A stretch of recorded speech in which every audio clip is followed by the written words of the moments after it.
ready to do the annual, all I have to do is copy a number. I don't have to search everything. I have actually those listed out by agency that I certainly could include next month if you would like. Oh, yes, please. Sure, not a problem. Because I know it seems that Central Fire and OW are calling you guys all the time. Yeah, yep, they're between them and Neilsville, those are our primary intercepts. That's it. Okay, I've got one question. Did we determine the cause for that fire on 4th Street? That you can share? That's been done. It's still being reviewed actually, right, by us, but should be released shortly. Okay, just hadn't heard anything yet. Okay, if there aren't any other questions or comments, we'll place those on file. Thank you. Thank you. Change in ordinance number 6-31, outdoor fires. All right, I'll start.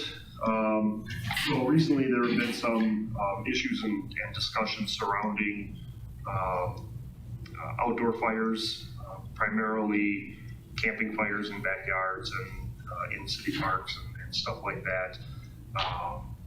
When Deputy Chief Leddy moved into his position, he realized that the ordinances in Chapter 6 need updating, and this is kind of the start of that process.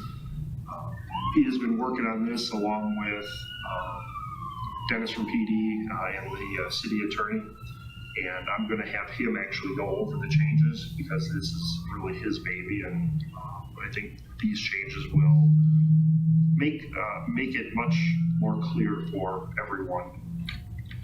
Yeah, so the reason we started with this one first is I think it was kind of born out of a few different agencies having issues with this, such as the Parks Department. I know the police departments responded to a few unattended fires, and we didn't have any language in the code, specifically related to unattended fires. So I can go through the changes with you if you'd like. I can explain the rationale for changing those. Specifically under item 4, you should all have a copy of this. We changed the word shall to may.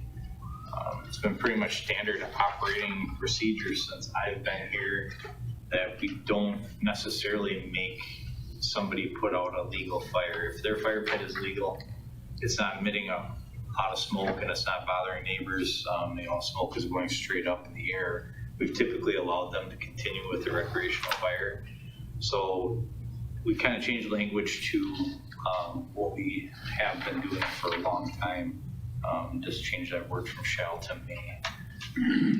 Extinguishments can be left up to the also added language. An extinguisher is going to be left up to the either the police officer or the firefighter on scene. After that, we added in line 10. Again, this was pretty much born out of, we've seen an increased use of portable fire pits in our city parks. I had discussions with Justin Casperson and Ben Steinbach regarding this, and they were not comfortable with burning at the city parks. A lot of it, part of it is due to what do they do with the coals and embers after the fire, they're done with their fire. I mean, leave them there? Do they, spread them in the woods? How do you get rid of those? So we didn't want to have any issues at our city parks. So line 10 there is for that purpose. 11. Again, this addresses the concern of unattended fires. We had several incidents where people were having campfires in their yards, and they just go inside and either let it burn out or go inside and watch TV. I don't know what they were doing for a while, but we get a complaint, respond to the scene, there's nobody around a burning fire in their yard. So obviously that's not very safe. So item 11 addresses those issues. And then we move into items 12, 12.1, and 12.2. Basically what this does is allows us to issue citations. There was nothing in our code for repeat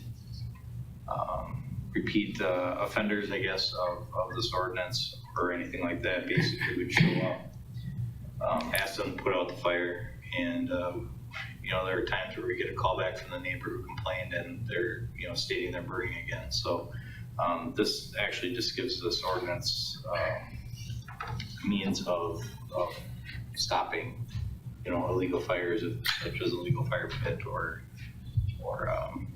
you know, high amounts of smoke or burning vegetation or whatever. So that's pretty much what drove these changes, and I'd be happy to answer any questions you may have. I also ask for your approval. Item 12, is there any thought given to having an increasing forfeiture schedule, or are the number of incidents so small that we generally don't go beyond a second violation? I actually spoke with Officer Salachinsky on this, asking his, you know, his expertise, and this is what his recommendation was. And I think after, you know, a couple of offenses, I don't believe we were ever get issues after that. So. Do you have any input on what's been do? Okay. You're more than welcome to share it if you. No, just that we had some unintended fires that we got called on, and we're looking at statutes as it relates to what it could be. You know, where there's actual flames after a person had gone in for the night, and that it started up again. They didn't extinguish it well enough. Sorry about that. And we determined that that there wasn't a kind of intermediary offense between negligent handling of burning materials, which is a misdemeanor, which would probably require that something bad happen. You know, let the fire get outside the pit or something along those lines. And you know, to try to address it at that lower level, like an ordinance citation level. And so this satisfies that element. If I might add to, Mike, is that a lot of this code language is driven by DNR, you know, verbatim almost. We did curtail it a little bit to our ordinance language, but this wasn't just drafted, you know, willy-nilly or whatever. It was researched and put together, so. And city attorney also did review it. Okay. Are there any comments from the commission? Would the proper procedure be to recommend a change to the ordinance? That would be through the council? correct? Yeah, so this, upon your approval, this will be placed on the agenda for the next common council meeting as a first reading, and then the second reading at the next council meeting after that. Okay, so the proper motion would be to recommend to the city council the change in ordinance number 631 regarding outdoor fires is recommended. Okay, I have a motion. Okay, motion, second. Are there any other questions or comments? Anybody? Roll call, please. Finger, Yes. Burrow, Yes. Myers, Yes. Thank you. A lot of work on that.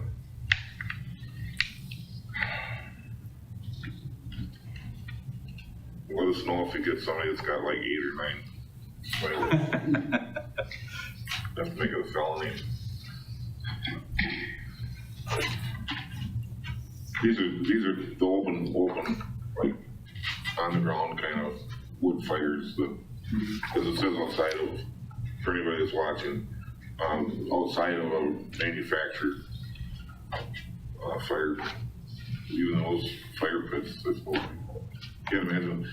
The comment or the complaints that you get, do they come from Mostly neighbors or? Yeah, mostly neighbors, yeah. Okay. You know, we might get a few that will call dispatch, and dispatch will give us a phone call. I mean, we're responding non-emergent to these incidents and with a station car, but yeah. Yeah, most of them are driven by neighbors and passerbys. Okay, thank you. We got some policies to begin review on and updates. Chief? Yeah.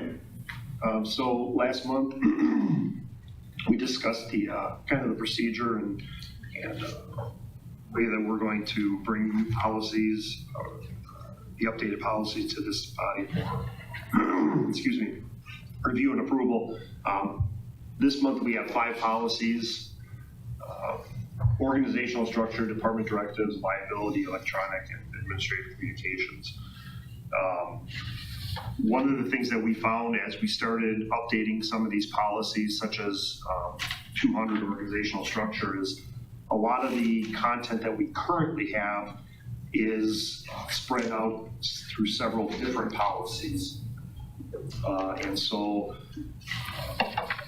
this current organizational structure is tied to 102.1 general rules, but you're going to see different sections of 102.1 in other policies down the road. Anyway, organizational structure, this is an updated policy. Really not too much new in there from current policy. Some clarifications, some minor updates from Lexipol. Otherwise, everything that they included within that policy is pretty much what we're doing already. 201 is department directives. We've never had a policy on special orders or department directives. They recommend that we have one, and this policy will allow us to officially do this. Since I've been chief, the only department directives that we've issued started last year with COVID, when we had to set stuff up immediately. So that policy will allow us to do that. And I do believe in that policy. I have that, you know, as directives are handed to departments, they would be copied into the commission as well, so that you guys are aware of it. 202 liability claims. Our current policy, 202.3 property damage complaints, is exactly the same as the liability claim policy. We just retitled it and put Lexipol's verbiage on a few things. Otherwise, that's a verbatim policy. The next one, 203 electronic mail. We never had an email policy. We referenced email in the social media policy, I believe, and it also references city policy. But this one here is a policy, again, that Lexipol recommends. The Lexipol recommended policies are ones that can get departments in trouble. It's things that, you know, people do that they don't think of. This one here was also sent up to IT, and it's consistent with city policy. And the last one, administrative communications, is simply an update to our current correspondence policy. It's a verbatim policy that just changes over the format to Lexipol with minor changes. So with that, I'd be happy to answer any questions on any policy and ask for your approval. Okay, Scott, on the organizational chart on page 9A-2, Yes. how would that change if we get a second fire station? What you would probably see is another level of command. So you might see, like, commission, myself, underneath me would be maybe like assistant chiefs, and then the shifts would be you know, captains or battalion chiefs. Okay.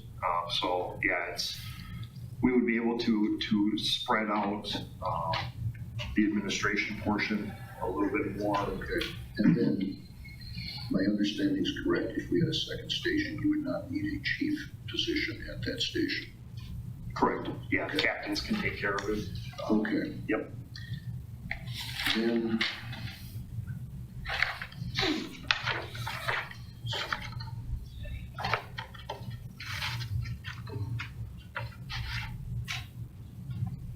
on page 9A-3, members of the Marshfield Fire and Rescue Department shall generally conduct department business through the established chain of command. I will assume this means in some case of emergency where you have to act immediately, the chain of command could potentially be bypassed. Correct. Okay. Then on 9-A7, this is professional conduct and responsibilities. Members and officers shall conduct their private and professional lives in such a manner as to avoid bringing discredit to the department or the community. I am wondering here if this is too subjective a sentence, and whether this is reaching the point of being intrusive into private life. That particular one is current policy, and that will be updated in conduct and behavior in the new policy. And that's, I mean, that 102.1P has been in existence, well, since 97, and it pretty much has been the same ever since. But it's something we can definitely look at. And I haven't honestly looked at the conduct and behavior one of what Lexipol recommends. Okay. Okay, fine. No questions. Are you any questions? No. Okay. I would entertain a motion to approve fire department policies for the upgrade, policies 200 through 204. I will move to approve the policies. Second. Second. Any other comments? Roll call, please. Pinker, Yes. Earl, Yes. Myers, Yes. Thank you. Thank you. Look forward to more. Maybe you'll get them. 3 years. Wow.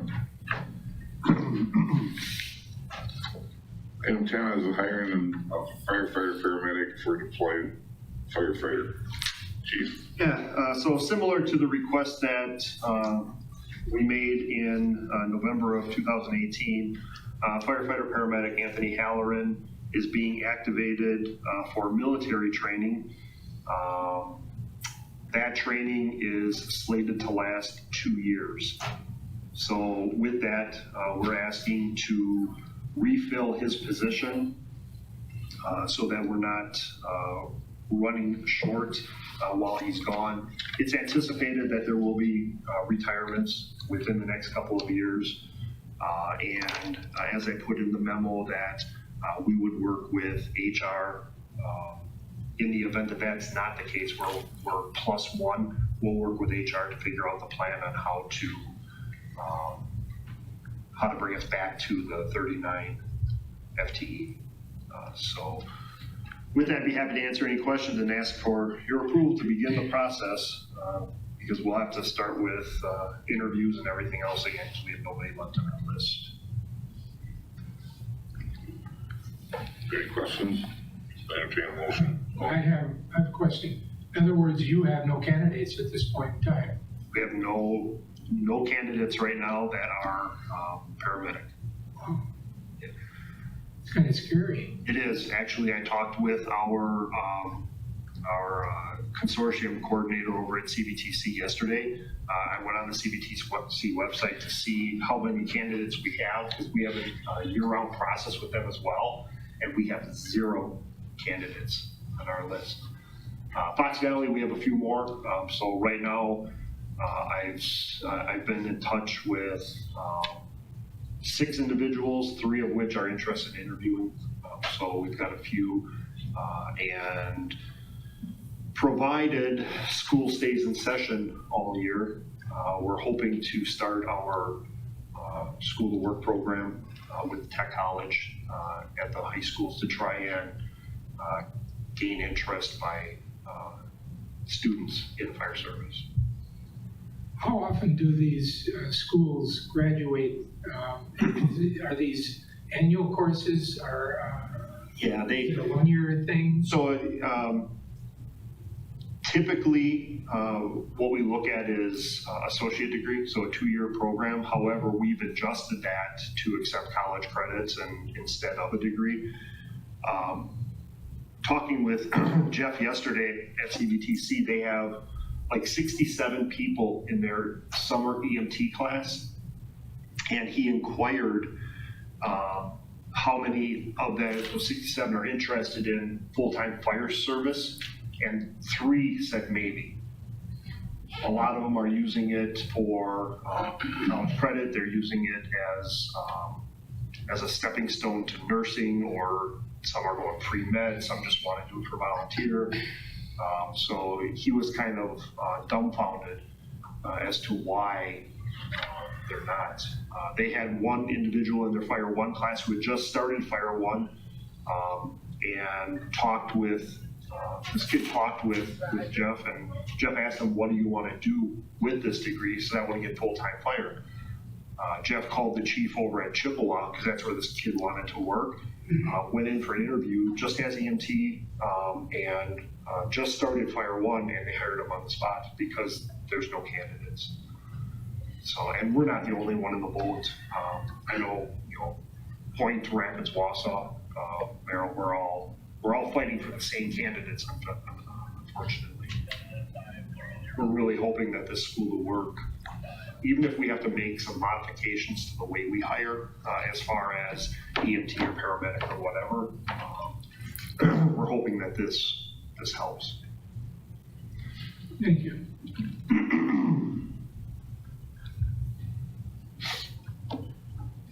It's an industry trend then, I suppose, then. Mm-hmm. Very much so. How do you conduct a program through the tech school? Oh. I don't know. I know, Mid-State started their associate degree program for fire a few years ago now, and they typically have a handful of students each year. I don't know how they can do it, but we're just not seeing the numbers of those interested. And I don't know if it's because people, are not interested in the harder work. They're not interested in public. If, by talking about all of our cancer prevention and everything, we've scared people away in industry-wide. Don't know, but I know, PD's in the same boat. They have limited applicants as well. It is frustrating. It's not like when all of us started, you'd go apply for a test and there were 100, 120 candidates. And you were just applying to get on a list. Just to get on a list. But it's, you interview and you pretty much, I pretty much tell Jen in HR, at the end of the interviews, let's offer this one before something happens. I suppose if you could do it like one like this, Yeah, if we could do remote control virtual firefighting, I think we'd have a line at the door. well trained. We do have, one vehicle that we can operate the stick by remote, so, I don't know. Okay. We need a motion to hire a firefighter, paramedic for a deployed firefighter. Motion. Gordy, second by Bill. Any other questions or comments? Roll call, please. Pinker, Yes. Earl, Yes. Myers. Yes. Thank you. Thank you.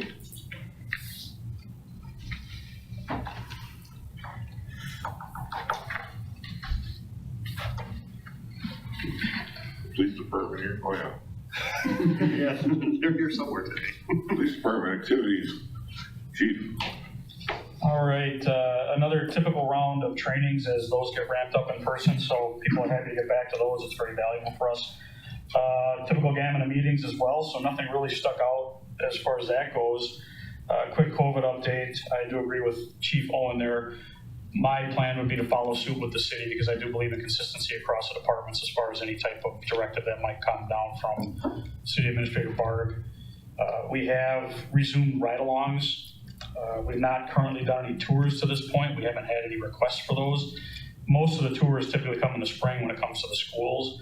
So as of right now, we're probably going to hold off on the tours till we're confident that the Delta variant isn't going to be a problem in the community. So those are currently on hiatus. We'll reevaluate the ride-alongs as necessary.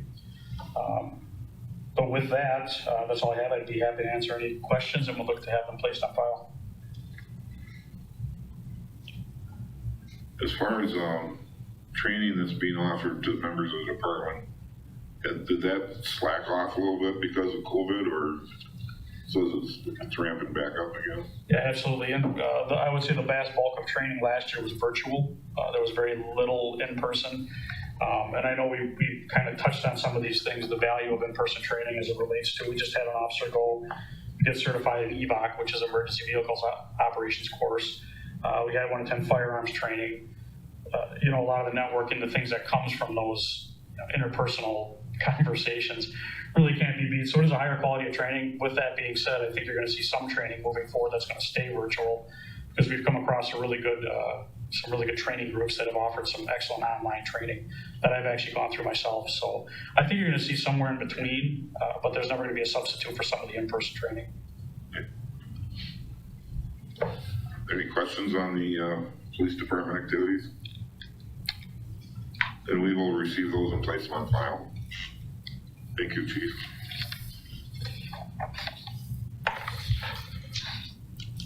And review and approval of the drone policy.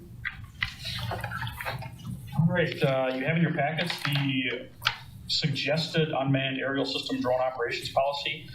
Who I have with here today is a man who needs no introduction, Lieutenant Dennis Keffer.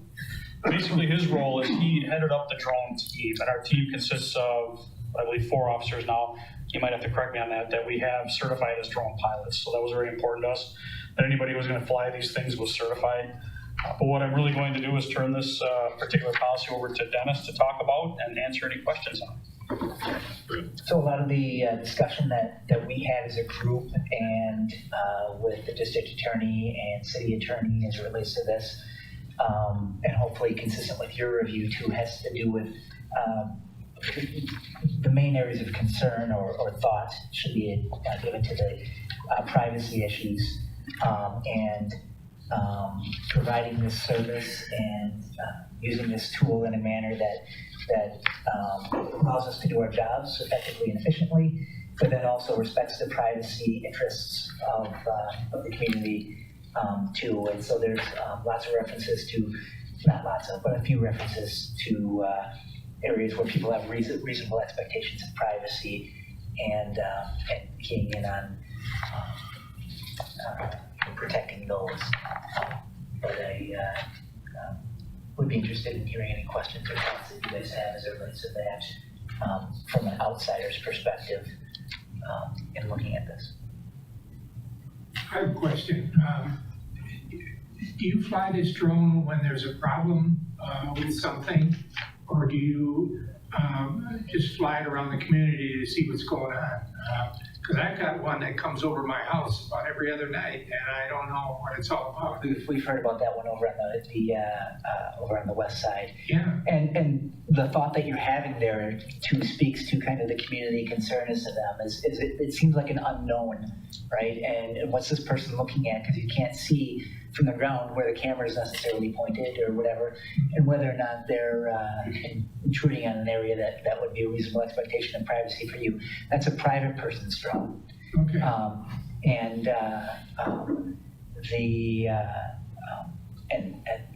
Their individual right to do that kind of still exists as long as they're not intruding on your expectation of privacy, coming in and obviously doing video on your fenced-in backyard or something like that.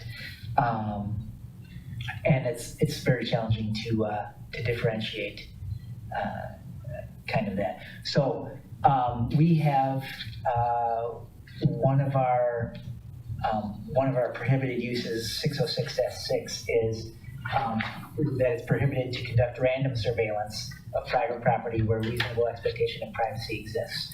So it is not our intent to just go up and look for things, but it allows us a little bit of latitude to maybe go over an unpopulated park where we know that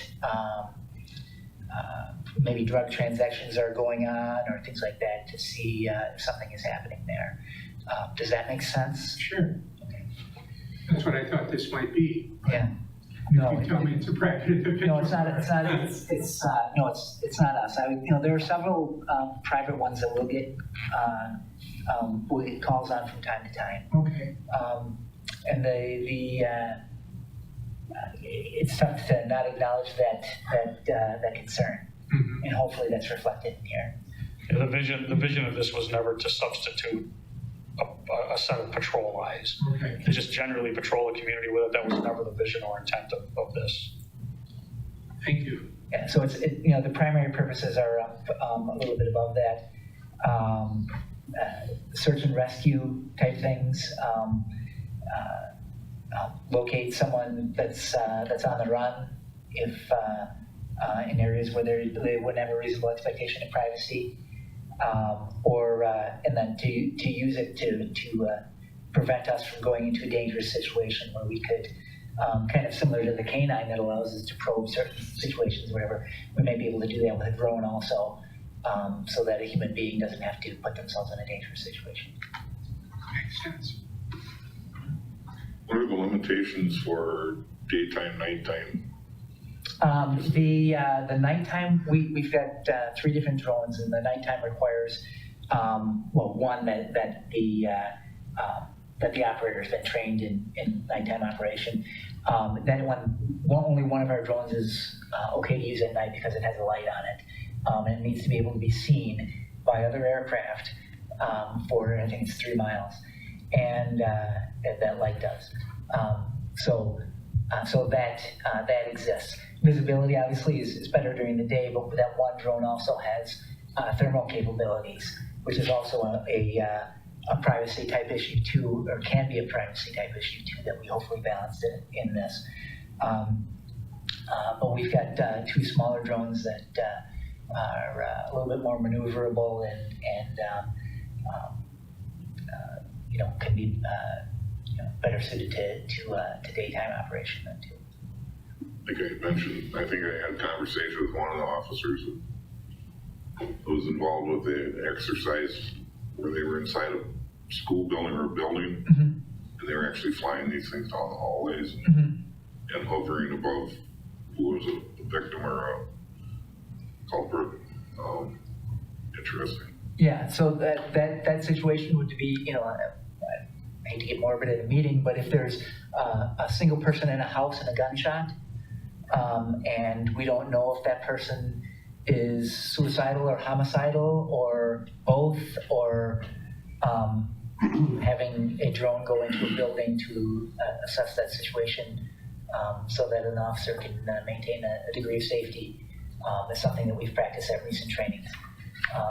The team will have, of operators will meet 4 times a year to practice things like that, as well as others. We've used them multiple times now for dementia patients that have walked away from facilities and things like that. For any of you who are not overly familiar with them or haven't seen them in operation, by all means, reach out to us and we'll give you it's quite interesting to come out of your office in the hallway and see a drone floating down as they train with them. So it's a little, or as you're sitting in your office, one just kind of creeps down the hallway and looks in on you. It's pretty amazing what they can do, if used right. So by all means, if anybody's interested in that, reach out to Dennis or I, and we'll set that up for you. Okay. Dennis, at the bottom of your first page, ensuring images and data are uploaded to evidence.com. This is a cloud service. Yes. Okay. What does that cost us? I'm not sure. Because that relates to the body cameras and the squad cameras. Okay, It's so all the same program. Okay, so it's a package more. Correct. Okay, And it's also, this program also allows us to, if you have a picture of damage that you reported, that the officer can't see or whatever, that you already have the package, I can send you a link and you can upload it as a citizen to this program too, once I send you the link. So it allows us. So that was all part of the original Axon program with the mobile squads and the body cameras, so it's going into the same system. So essentially, we're taking the outside sourced video potentially, and uploading it there too, so that there's consistency. okay, so if one was actually looking at a film, you would see like you see on the Axons, your little logo at the top, Axon, such and such or not. No, you would not, because it's not the drones are not Axon Okay. proprietary. Okay. They would have their own settings. How long do we have to retain those records? I think it depends upon the circumstances. I think that those ones, and I think our recording policy is It would fall under our records retention policy. I don't have that in front of me, but it is broken down by event, for instance, citations, warnings. Yes, that's fine. Yep. yeah, so the recording of enforcement and investigative contacts. So, search and rescue things may not be recorded. But enforcement and investigative contacts, just like when we were, when we would have our body camera on, that's when we would have the drone camera on and recording. Fine. Try to make that consistent also. Any other questions? Then I would entertain a motion to approve the UAS drone policy as recommended. Move to approve the drone policy. Second. Motion and a second. Any other questions? Roll call. Baker, Yes. Earl, Yes. Myers, Yes. Thank you. Get a handy tool.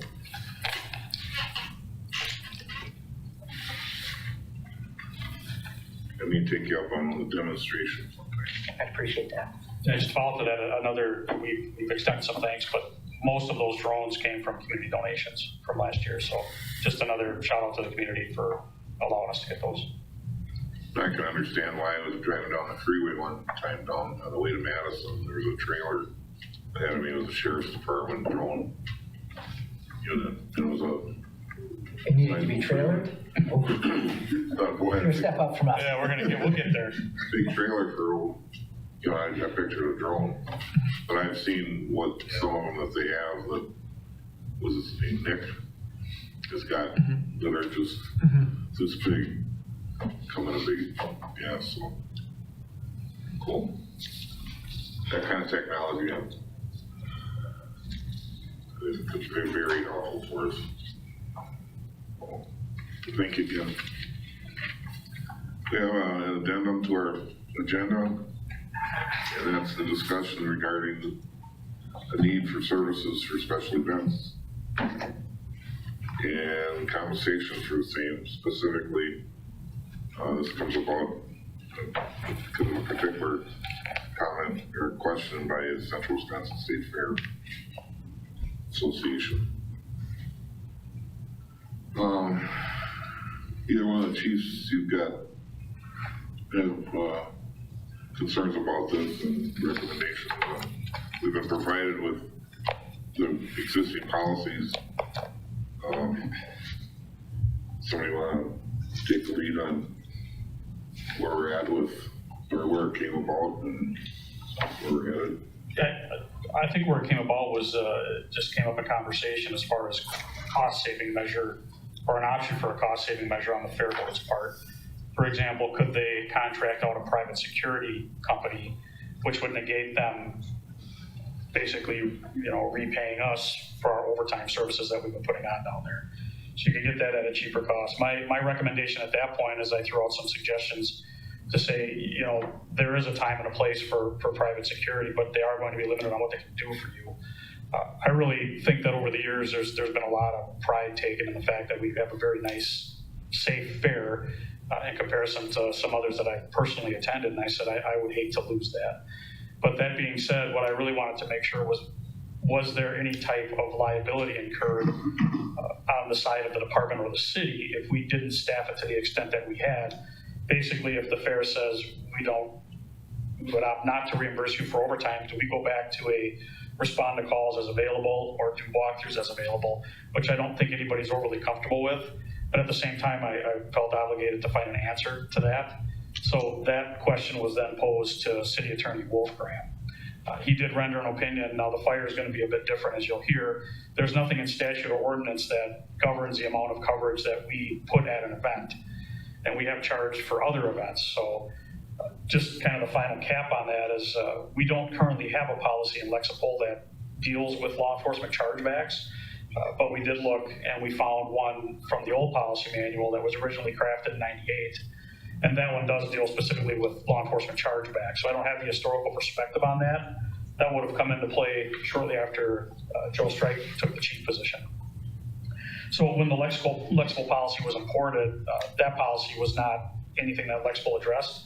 That did not get in there. So one of the things that Attorney Wolfgram had brought up is that those types of chargebacks might be an issue, and I don't know that we have a definitive answer. That would need to come through the PFC, which I'm assuming it did if there was an approved policy at some point, and even to the council level, but I don't have an answer if that's how far it needs to go. So from where I'm sitting, my question would be the contemplation of reinstituting that chargeback policy into Lexipol and moving forward from that point. What that doesn't do is necessarily answer the question of, do we absorb the overtime and staff the fair as we have traditionally? Because I think that's a benefit to the citizens. Obviously, we want a safe event. And none of this really applies in my mind to this year. My plan this year, because it was just a conversation, no direct request was made by the fair board to do this, is to staff as we always have and make sure that we have the proper amount of officers down there. So that's really the short version of the police department's part of it. And the fire side of it is very similar. We don't typically, staff the fair on standby type events for day-to-day operations. If they have an incident, we respond from here. We have our crews do walkthroughs. Our interaction with the fair related to costs comes when they have like the monster truck show and the demo derby. We have to supply an engine and an ambulance. And Chapter 6 of the code is pretty specific that if we determine that they need to have this, that they have to have it. So the policy that we have was approved. And like I had mentioned previously, my guess is our policy is almost verbatim to the PD's. So I don't know if at the time the two chiefs got together and said, this is our policy, let's send it, and it was approved. I can find chargebacks for different standbys back to 1985. And currently, when we staff an event, such as the demo derby, it's 3 people on an engine and 2 on an ambulance, so 5 overtime personnel. The question was raised by the fair director about using volunteer fire departments. And my interpretation of the code, and I believe as I read the city attorney's legalese on it, in his legal terms, that it's up to us if we decide that, we want to staff it or we're going to let a volunteer fire department staff it. That's how I interpret his rendition on it, correct? That's okay. So we're not looking for any change as far as staffing our events. I know that he would prefer to bring in a volunteer department because they'll be cheaper. You know, and you know, we've worked with the fair in the past. They are paid up to date. Over since 2013 is what we got records for. So they are paid up.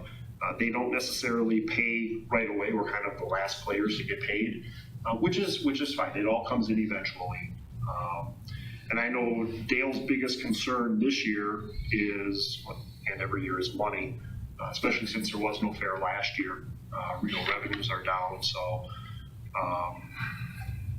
you know, I'm not looking to make any changes to this year's fair. And I don't know if you have any. That's just the billing portion. You know, we have another issue that we're dealing with right now related to vendors, food vendors specifically. There was a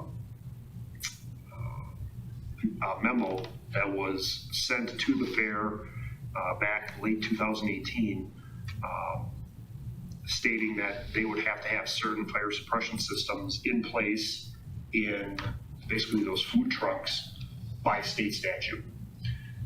So they've had 3 years to get this finalized, and we're still getting pushback. They don't want to do it. You know, you're not going to have food vendors at the fair because we're the only department that requires it, when in essence that's not true. One of the rules, specifically the hood systems, comes out of Wausau. It's considered the Wausau rule. And there's special requirements. We had a meeting with Dale. We told him about these, that they need to comply, and you know, he keeps coming back that we're the only ones. We keep telling him no. I got asked the question last night by an alderman about these systems, you know, and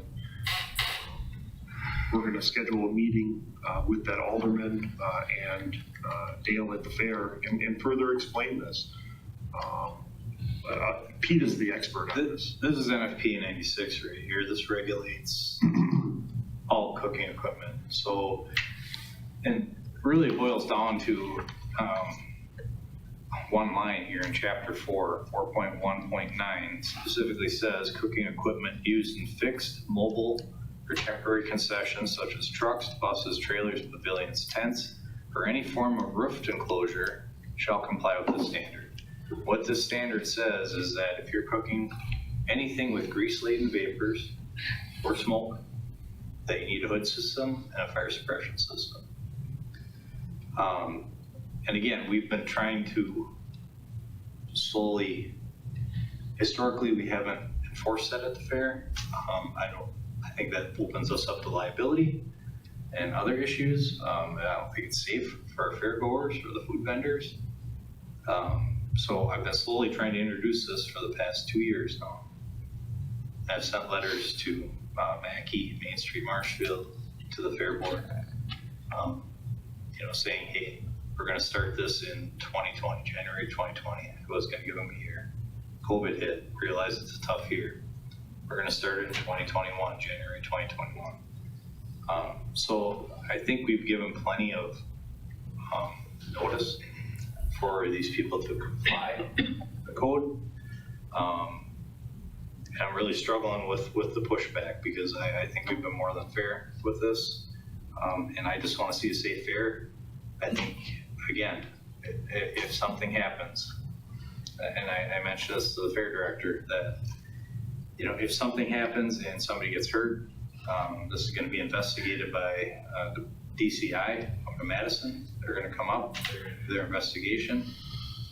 And if there is a fire suppression system in there, and that was the cause of the fire, first question that's going to be asked of us is, why did you enforce this code?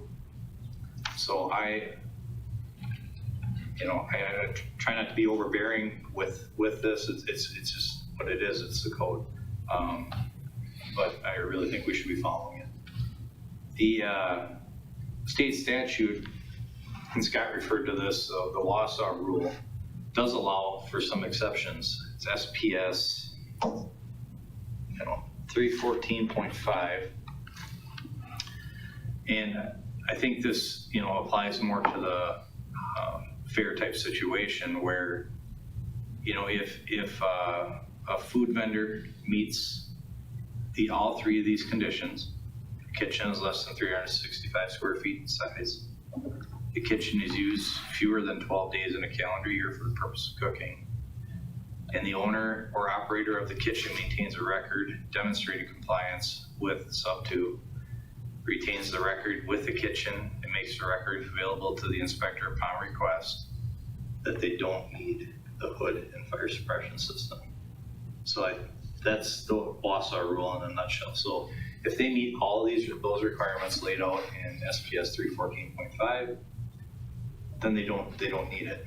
But if they cook greater than 12 days in a year, or, you know, the kitchen is greater than 365 square feet in size, they need to follow NFPA 96. So the mom and pop French fry stand,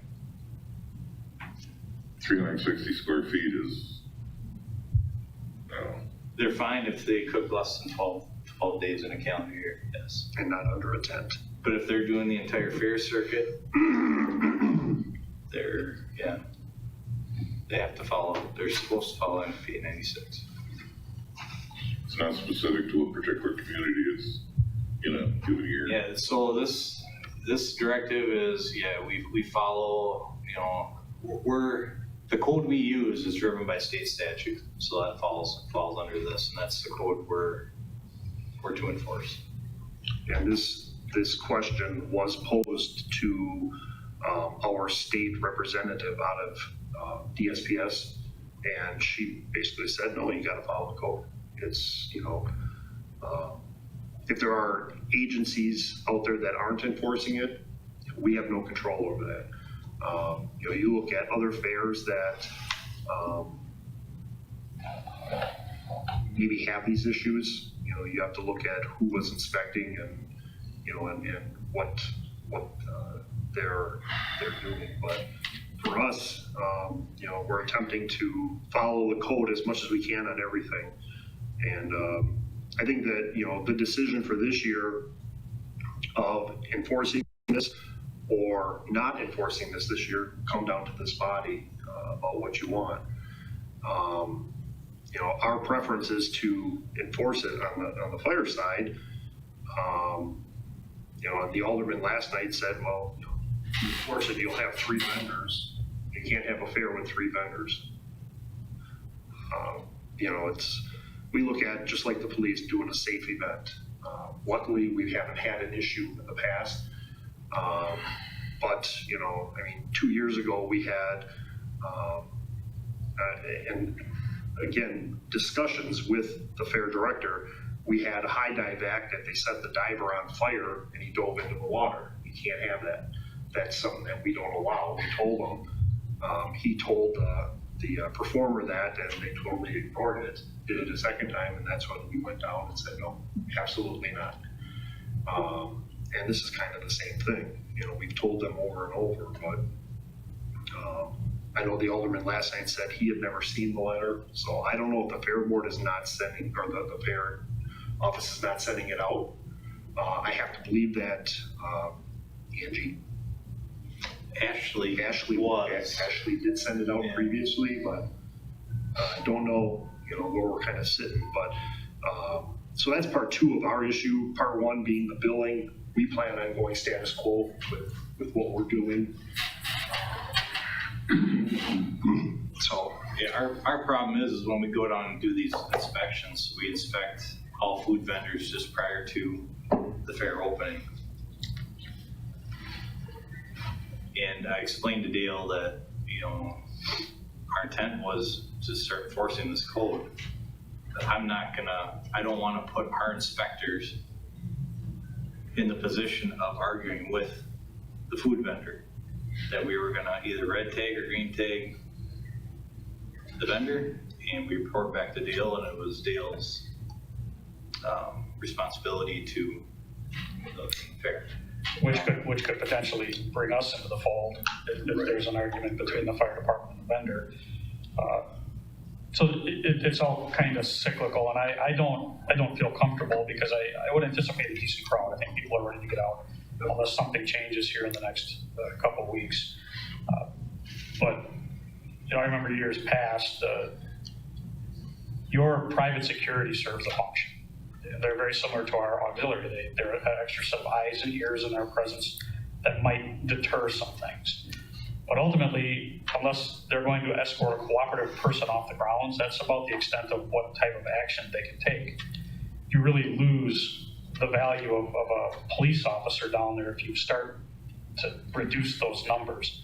I do attribute that to why the fair is the event that it is, because we have officers down there that are very diligent and looking for problems, looking for people who might have warrants, looking for groups of individuals that historically may have sat by the exhibit building and intimidated others. So there's a reason why it is what it is.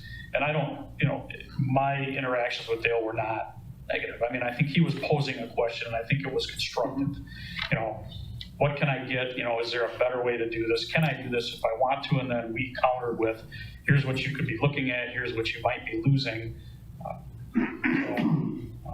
There wasn't anything, negative with what he was saying. I think he was probing for information on the best, how to be fiscally responsible was fair, but at the same time, our obligation is to make sure that it's the safest, most enjoyable event for the community that we can.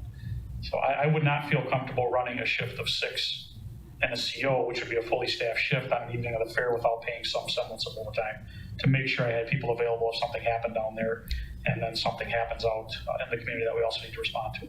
So. Well, and the immediate accessibility when you need something, I mean, to buck the crowds and the traffic to get there, to supplement the rent-a-cop, being on site and being able to react to it. Challenging it Have on itself. access to it. Well, it appears we got a couple issues here. One, the billing, and I don't have any problem myself having to continue to bill for the costs that are incurred by what you feel is reasonable on coverage by your individual departments. And the fallback is, I'm not saying that they will, but personalities change, people change in the makeup of the board. And if they were to refuse to pay, then at least we've got the city policy that says no license will be issued without, if you owe the city money. So you've got something to fall back on for enforcement there. The other issue would be the enforcement of code, of state code, federal. I think that has to be fine-tuned a little bit before we start stopping. I mean, I would like to see if there's a possibility of something on the lines of the Wausau one, where an interpretation of that too. The question I have, again, I asked about 12 days in a given year. Now, is that 12 days in a given year in general terms, or is that specific to the community? Like, are they gonna be active more than 12 days in a year in Wausau? Or is it in a broader sense? And I did ask that question to DSPS because I had the same question as you, and it's 12 days in a calendar year for that vendor. So it can be anywhere in the state. Okay. That's something I think we gotta look at. If it's up to this body to make a decision, I don't think we're prepared to do that today. And I think if we, I don't know, a little hesitant to just to status quo for now until we can put something down, give us some teeth that you can walk in and say, this is our policy tool, which you don't have right now. It's just, you have that policy, but I don't know how you feel about that. I don't even want to enforce it the way it is, but I think for the community, and I can't see where you get a whole lot of vendors to bite if they had to meet those requirements. And they have to go into the fairs eating all the junk foods. Yeah. And I guess the thing I struggle with too is for those that do comply with Medicaid 86. Yeah. I mean, that's not really fair to them. Yeah. And I struggle with that part of it as well. So Well, what is your, I guess just to throw this out there, because it does pertain to both of our departments. What liability do you believe you incur if you intentionally overlook a state statute? Because we ask ourselves that all the time. There's a certain level of discretion that we have, but we operate under, are we in a defendable position if a fire were to break out? And I think, and I'm just throwing this out there, is how you're going to have to look at it, is risk versus reward. And that would be how that would be my suggestion to you on how to look at it is, are you putting yourself in a defendable position if you proceed status quo and don't? Right, I think I tried to touch on that a little bit, that if a fire were to break out, investigation is gonna happen because anything over $500 has to be investigated. And, if the cause is due to, a fire in a kitchen that didn't have a proper extinguishing system, I don't think, and we inspected it, I don't think we're in a very defendable position at all. I think our backs are against the wall right there. We did follow NFPA 96, which is pushed out by the state of Wisconsin for us to follow as inspectors. And we're not in a very defensible position at all. So. Any other commissioners have some input on this or questions or comments? Okay, just taking my 2 cents worth on this. I firmly believe both departments must charge for any overtime that's occurred. Second, the fire department, because of the life safety issue that's involved here, the fire department must enforce the applicable local or state codes. No question. If that means we have 2 vendors at the fair, because we have 5 that are not complying, I guess we have 2 vendors. I'm not willing to risk what Pete is saying, having DCI come in, possibly OSHA, and saying, hey, look, you guys caused the problem because you didn't enforce it. I'm also concerned with the food vendors, whether it's a truck, whether it's a kiosk, a tent, whatever. We've got flammables, we've got compressed liquefied gases, we're close proximity to the public. This all is extremely hazardous. My view, if it's on the books right now, we enforce it. If that means we have to red tag places, I guess we red tag. I'm in agreement with Bill. And just, if I could throw one more comment out there, I don't know if you've ever seen a grease fire going, but they are quite violent, burn very quickly. Without that, that's why the extinguishing system is supposed to be in place, is to knock that down immediately before it can spread to, other flammables around. So, that's the whole purpose of this code, is to stop that. So, I guess, when you look at other fairs, and this is not a 100% for sure, it's a possibility.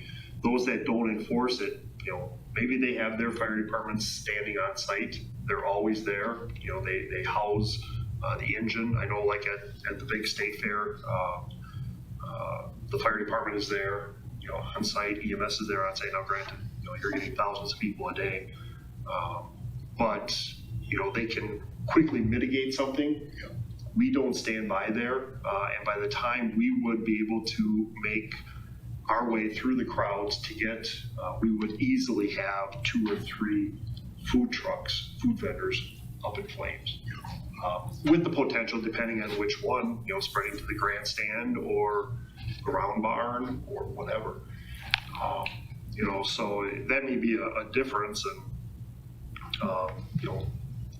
codes are enacted because something bad happened somewhere, and that's why we have codes for anything and everything, from exit lights and doors to suppression systems.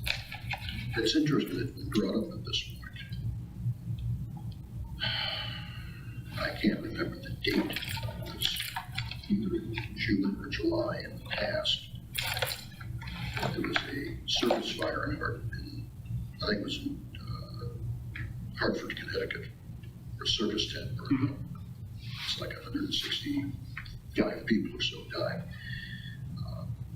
Fairs, whether it's in the past or whether it's now, are not noteworthy for being fire resistant and fireproof. So stands as they are now, and I'm just not picking the two, only that they're more permanent would be the ones on both ends of the grandstand. Do they comply with this specifically? Not, unless they meet the exceptions set forth in SPS 314.50, which I actually had a talk with Scott, and I had a talk this morning. We're not sure that they cook more than 12 days in a calendar year. Okay. Yeah, the other one, from my understanding through our discussions with Dale, is not being used this year. It's going to be a sitting area. Okay. Yeah, the Euro stand that always occupied that is gonna bring in their own mobile truck this year, so that part will be sitting. And they are apparently going to have a food vendor down the midway out by the curling club building this year. So again, it's, just additional exposures. So the policy you keep referring to, does that give an exception for so many particular days, Correct, yeah, so, like what Wausau one does? yeah, so that's exactly what I'm referencing, so that SPS 314.50 is the Wausau rule, yeah, so that's written in state statute. And as long as, like I said, if we measure the kitchen, which I can't see the kitchen being 365 square feet in size, if they use the kitchen fewer than 12 days in a calendar year, so if it's just for the state fair, you're gonna be fine.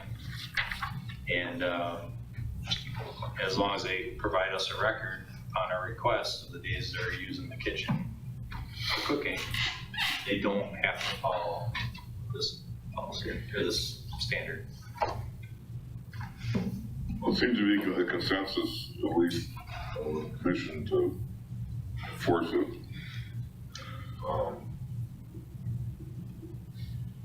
That leaves it up to you to go ahead and enforce it. Okay. But I do think we gotta get something down in black and white, a policy per se to deal with this directly.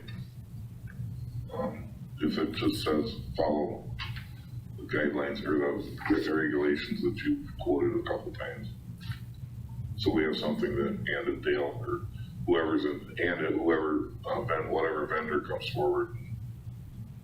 And during Pete's revision of chapter 6, we could certainly incorporate language into there, referencing 314, not specific 314 point whatever, just because that changes periodically, but 314 is the fire prevention statute.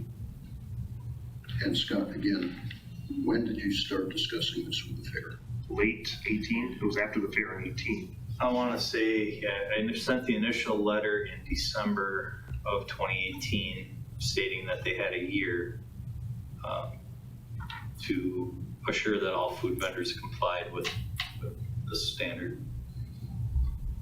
And again, 2020 hit, and I think in April I revised that to say, okay, January 1st, 2021, we're gonna start to compliance with this, because understanding that people were struggling during that time, they may not be able to afford a hood system and a fire suppression system, so. They've known about this for 3 years. Yes. Okay. Any further discussion? I guess just on the police department side, I'll look through the policy manual to see if there's a current policy where that might fit, or create a new one if we need to, and then I don't have a time frame for you, but move that forward for your approval if you think that that's necessary. I think it is, just given the question that's come up as far as the chargebacks. Yeah. That brings up another point in regards to policies. When we're updating the policies, do they give you a list of policies that weren't addressed or weren't updated? Like this one kind of slipped It didn't, and I think where that came from is when we went through the Lexipol policy manual, there may have been ones we missed that we currently had that Lexipol didn't address. So as those come up, I think this is really the first one I've ever seen like this, where there was a true policy in the other manual that this one doesn't seem to address at all. So. I think for us, we're doing the updating to the policies. We're actually taking our current and updating. So as I go through our current policy manual, the online copy that they provide us that's all highlighted, I cross out things so I know what's done and other things, hoping not to miss different things. And when we're all said and done, we'll go page by page through the old manual just to make sure everything is crossed out, and then that'll be the final manual. I guess the only other thing I could add is if there is some gray opinion on the city attorney on where or if the council plays a role in this, being that it is collected money that would go into what I would assume their general fund. I don't have an answer for you, but that is, if you read that way, there is that question out there that Attorney Wolfgram said he was going to be researching with Administrator Bard a little bit to see if they play any role in that. Which I'm assuming has not happened because once the policy was enacted back in 1998, I'm assuming that's how we rolled, so. The days are gone where they just provided the service and didn't collect any money for us. They have free tickets for the fair and the boat department and the utility and everybody else. Everybody. Those days are gone. Gee, I just have one last comment. I apologize for springing this whole cooking thing on you guys on the last minute here, right before the fair. I thought we were clear by sending those letters to the fair. Apparently we were not. Learned that at our last meeting, which was last week, was it? Yep. That it was not clear, that there didn't seem to be intent to follow that, so. Again, apologize for springing it on the last second, but thank you. does the commission feel they need to make a motion on this to back up the department enforcement, or does it suffice to say that we would expect them to enforce the law as written? It would be my expectation that the ordinances and statutes and codes would be enforced. Okay. So we don't have to make any, basically it's a consensus, so. Okay. All right. Any other questions or comments on any other issues? Seeing none, I adjourn this meeting. Okay, I appreciate everybody's input and assistance. Thank you. That-